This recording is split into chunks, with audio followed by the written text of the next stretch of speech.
अगर आप हर साल एक बार कोई भी दिन तय कर लो, दिसंबर तय कर लो, मार्च तय कर लो, फाइनेंशियल ईयर जो भी आपको चूज करना है, आप अपने पोर्टफोलियो को एक बार रीबैलेंस करोगे तो जिन्होंने बहुत अच्छा आपको गेन दे दिया है उसमें से कुछ गेन बुक कर लोगे, और जिन्होंने गेन नहीं दिया, इस साल अंडर परफॉर्मर रहे हैं, उनमें आप निवेश कर दोगे, आगे जाके वो बेटर हो जाएंगे। Of course, हाँ. अच्छा, अब अचानक से समझिए सिल्वर 2.5 लाख है और वो गिर के 1,80,000 हो गई, तो आपको तो दुख होगा, यार मैं 2.5 लाख पे बेची नहीं मैंने, हाँ. मैं तो इतने तक वेट करता रह हाँ. गया। पर अगर आपने उस टाइम पे रीबैलेंस करा होता तो कुछ पोर्शन आपने खा भी लिया होता और अभी भी सिल्वर आपके पास होती, अगले साल के रीबैलेंसिंग में आप सिल्वर ज्यादा खरीद लेते। सो पॉइंट इज कि दो चीजें करनी बहुत जरूरी है, one is diversify and second is rebalancing and keep on buying the dip. क्योंकि एक्स्ट्रा रिटर्न्स तो तभी बनेंगे ना। भावना, आप एक एग्जांपल देखो, आज निफ्टी 26,000 है, मोटा मोटी कह रहा हूं। हाँ. मैं आपसे एक सिंपल सवाल पूछता हूं, कोई बहुत ज्यादा इसमें दिमाग लगाने की जरूरत नहीं।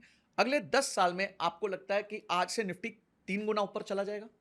30,000 तो आप पकड़ के चलो। हाँ, आप 10 साल कह रहे हो। हाँ मैं 10 साल कह रहा हूं, हाँ, एक साल नहीं कह जबकि रहा हूं। 30,000 मुझे नहीं लगता कि 10 साल लगेंगे। मैं सिंपल बात कहता हूं, एक रूल होता है जिसे हम रूल ऑफ ट्रिपल कहते हैं। ओके. जो ये कहता है 112 डिवाइडेड बाय n। ओके. अगर कोई चीज 10 साल में ट्रिपल होगी तो 112 डिवाइडेड बाय 10 विच इज 11.2%। तो अगर कोई चीज 10 साल में ट्रिपल हो गई तो उसने सालाना 11.2% का रिटर्न दिया है। तो क्या आपको लगता है निफ्टी 11.2% का रिटर्न देगा? हिस्टोरिकली उसने 14 दिया है, 11.2 तक दे देगा, एक बेसिक है ये, मान लेते हैं। मतलब अगले 10 से 11 साल में, 10 से 12 साल में निफ्टी ने 3 गुना होना है। तो आज 26,000 है निफ्टी, 3 गुना हो गया, इसका मतलब 78,000। तो भाई जब आपको लग रहा है कि मैं 10 साल होल्ड करूंगी, तो आज अगर वो 26 का 25 हो जाए तो isn't it a buying opportunity for you? Precisely, and that's what people miss. उस दिन वो डर जाते हैं। अभी 26 का 24 हो गया तो डबल बाइंग अपॉर्चुनिटी है। 26 का 23 हो गया, डबल बाइंग अपॉर्चुनिटी, क्योंकि अगले 12 साल में उसने 72 जाना था।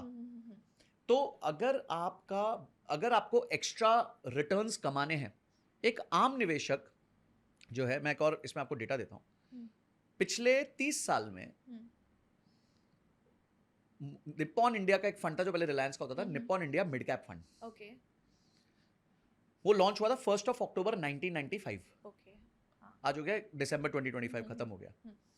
उस वक्त उसका एनएवी क्या था? 10 रुपए। लॉन्च एनएवी 10 रुपए होता है सबका। You know what is the NAV today? What? क्या हो गया होगा 30 साल में?